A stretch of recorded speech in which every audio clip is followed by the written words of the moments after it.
Hello guys. High high, আমার মোবাইলটা গেল কই? মোবাইল, আমার মোবাইল কই? এই, আমার What? মোবাইল। যাক, আলহামদুলিল্লাহ আমার মোবাইলের কিছু হয় নাই। আমি এখন রেলওয়ে স্টেশনে আছি। কোন রেলওয়ে স্টেশন? সেটা হচ্ছে বিমানবন্দর রেলওয়ে স্টেশনে। সমস্ত রেলওয়ে স্টেশনগুলো একটু অনিরাপদ মনে হয় ম্যাক্সিমাম ক্ষেত্রে, বাট আই এম সিকিউর। দেখেন দেখেন, রেলওয়ে স্টেশনে এসে কোন জায়গায় কি অবস্থায় আমি ট্রেনের জন্য অপেক্ষা করছি। মানে আমি প্রথমবারের মতো যাব ট্রেন দিয়ে বগুড়া, সেটা কি পরিমাণ কষ্ট আপনি চিন্তা করেন। পাছাটা কেসকি মেরে বসে রয়েছে এর মধ্যে লাগায়া, কি একটা অবস্থা ভাইয়া। অপেক্ষা করতে করতে করতে ট্রেন চলে আসছে তার নির্দিষ্ট টাইমের 2 মিনিট আগে। অফ, এটা সত্যি একটা স্বস্তিদায়ক কথা। আর আজকে কম্পারেটিভলি রেলওয়ে স্টেশনে একদম বিপদটা নাই, একদম রিল্যাক্স মিস্টার করায়ের মতো যাব। জার্নিটা হোপফুলি বেটার হবে। কাত করে ঢুকে গেলাম ট্রেনের ভিতরে। ট্রেনের ভিতরে ঢুকতে আমার একটুও কষ্ট হয় নাই। যদি আমি একটা কষ্টের কাহিনী শেয়ার করতে চাই এই ট্রেনের ভিতরে ঢোকার ক্ষেত্রে, আমি লাস্ট কয়েক বছর আগে হচ্ছে যশোরে গিয়েছিলাম বিশেষ একটা কাজে। তো ওই সময় যে ট্রেনের ভিতরে ঢুকতে পাই আমার কি পরিমাণ কষ্ট হয়েছে, মহিলারা আমার ধাক্কায় ট্রেনে উঠাইছে, মানে এরকম পরিমাণ অস্থির জ্যাম ছিল, মানুষের জ্যাম ছিল। যাই হোক, আমি আলহামদুলিল্লাহ ট্রেনে সুন্দর করে বসে গেছি। তো ট্রেনে বসে যাওয়ার পরে বসে গেছি আমার সিটে। আর আমার সিটটা হচ্ছে এই C10W9, যার বালছাল কিছু বুঝি না।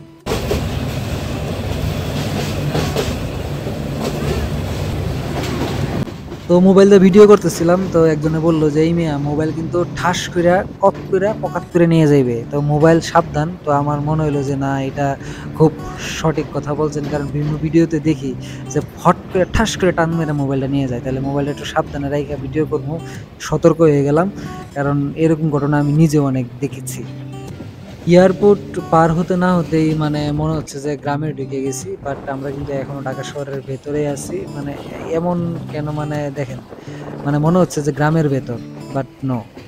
ট্রেনের ভেতর এই জিনিসটাকে আমাকে মানে একটু অন্যভাবে ভাবাইছে। মানে আমার কাছে মনে হচ্ছে এই টান মারি, এটা টান মারি, টামায় ট্রেনটাকে থামায় দেই, মানে মনে শয়তানি মানে লাগলে আর কি যা হয়। বাট অযথা যদি কেউ টানে তাহলে 200 টাকা জরিমানা। সো তারপরেও দেখ, তারপরে যে আশপাশের দৃশ্য দেখতেছিলাম, মজা করতেছিলাম। আর আমার কাছে অন্যরকম একটা ভালো লাগার ফিল দিচ্ছিল, মানে ভিতর থেকে একটা ভালো লাগার জিনিস আছে না, যে আমি জার্নি করতেছি, ভালো লাগতেছে। আর আশপাশে যে ট্রেনের অবস্থাটা মোটামুটি কুল, কোনো গ্যাঞ্জাম নাই। ট্রেন জার্নিটা মানে ভালো লাগার পেছনে একমাত্র কারণই হচ্ছে মানে আপনি একটা গ্রিন এনভায়রনমেন্টের সাথে আপনি মানে ভ্রমণ করতেছেন। এর চাইতে মানে ভালো লাগা আর কি হতে পারে বলেন? মানে সবুজ গাছপালা, মানে একটা কেমন, মানে একটা জার্নির কষ্টটা ওইরকম মনে হবে না। ২ ধারে মানে সবুজ গাছপালা। মানে এটা অন্যরকম বেটার একটা ফিল দেবেই আপনাকে। আর আপনাকে একদম নস্টালজিক করে ফেলবে। সো আমি ফিল করতেছিলাম যে মানে যদি বাসে যাইতাম তাহলে কেমন হইতো? যদি বাসে যাইতাম তাহলে obviously এই ধরনের সৌন্দর্য বা গাছ বা গ্রিন একটা এনভায়রনমেন্ট ফিল করতে, করতে যাওয়া। আবার ট্রেনের যে ঝুকঝাক, ঝুকঝাক শব্দ, এটা কখনোই মানে ঐরকম তো আসতই না। বাট মানে অন্যরকম ভালো লাগে। মানে ট্রেন জার্নিটাই মানে একটা ফিলের ব্যাপার। ঢাকাকে পাস করার পরেই চলে আসলো হচ্ছে গাজীপুরের এরিয়া। গাজীপুরের এরিয়া আসার পরে এই গজারি বন দেখার পরে মনে হইলো যে এরে আমার শ্বশুরবাড়ির এলাকার মতো লাগতেছে। মানে একটা অস্থির একটা ফিল। আর বউয়ের কথা মনে পড়তেছিল বাই দ্য ওয়ে। আমি এখন অব্দি কম্পারেটিভলি মানে ট্রেনে জার্নি করেছি ৫ থেকে ৬ বার। But this is the very first time যে আমি উত্তরবঙ্গে যাচ্ছি ট্রেনে। এর আগে আমি কখনোই যাই নাই। তো দেখতেই পাচ্ছেন যে সবুজ অরণ্যের মাঝখান দিয়ে ট্রেন চলছে। আর চারদিকে বিভিন্ন রকমের গাছ, বিভিন্ন তাদের ক্যাটেগরি। তো এগুলা আসলে বিমুগ্ধ করছে। এর বেশি কি বলবো? সত্যিই মানে খুবই আনন্দিত এবং আমি উচ্ছ্বাসিত, এবং ট্রেন জার্নিটা মনে হচ্ছে যে মানে আমার জন্য একটা অন্যরকম পাওয়া। কারণ কনক্রিটের চারপাশে থাকতে, থাকতে মানে সবুজের সান্নিধ্যে থাকা বা গ্রিন অরণ্যের সান্নিধ্যে থাকা, এটা আসলে কমই হয়ে ওঠে জীবনে। বাট বা এই একটা বিশেষ কাজের উছিলায় আমি এই সুযোগটা পেয়েছি যে প্রকৃতির সান্নিধ্যে যাচ্ছি।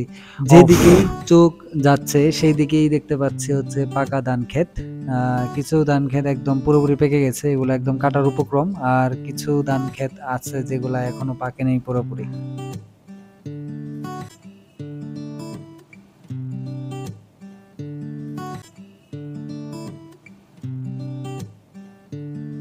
নাটোর আর পাবনা এই ক্রস করতে করতে মানে ওই উত্তরবঙ্গ ক্রস করতে করতে মানে যে বিষয়টা দেখলাম এখানে ধানের পাশাপাশি অন্যান্য যে শাকসবজি মানে অন্যান্য কৃষি যেগুলো এগুলো একদম সাইমultaneously একদম খুব ভালোভাবে আসলে এখানে চাষবাস হয়। এখানে ধান ক্ষেত যেমন তেমন অন্যান্য মানে কি বলে বেগুন, চিচিঙ্গা, তারপর হচ্ছে কি বলে ভুট্টা, তারপর হচ্ছে বিভিন্ন ফলের গাছ দেখলাম মানে উত্তরবঙ্গ জাস্ট মানে অসাম। সারি সারি আমের বাগান, ঠিক আছে, এত পরিমাণ আম গাছ আমি একসাথে কখনোই দেখি নাই।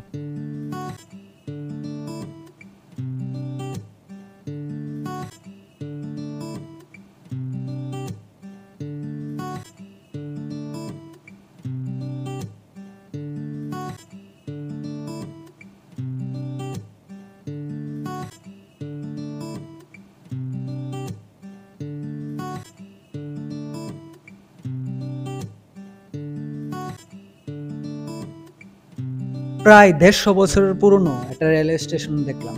যে স্টেশন আমি কখনোই দেখি নাই সেটা হচ্ছে সান্তাহার রেলওয়ে স্টেশন। বিভিন্ন দৃশ্য অবলোকন করতে করতে করতে করতে একদম পৌঁছে গেলাম আমার গন্তব্য বগুড়াতে। তো এটা আমি যে দৃশ্যটা দেখতে পাচ্ছেন সেটা সান্তাহার রেলওয়ে স্টেশন, বাট এখান থেকে কিছুক্ষণ দূরেই হচ্ছে বগুড়া রেলওয়ে স্টেশন। তো বিভিন্ন জটিলতার কারণে আসলে পরবর্তী ফুটেজগুলো আমি আসলে ব্যবহার করতে পারিনি বা নিতে পারিনি, একটা ব্যস্ততা ছিল। তো যারা এতক্ষণ এই ব্লগটা দেখলেন সবাইকে অনেক বেশি ধন্যবাদ।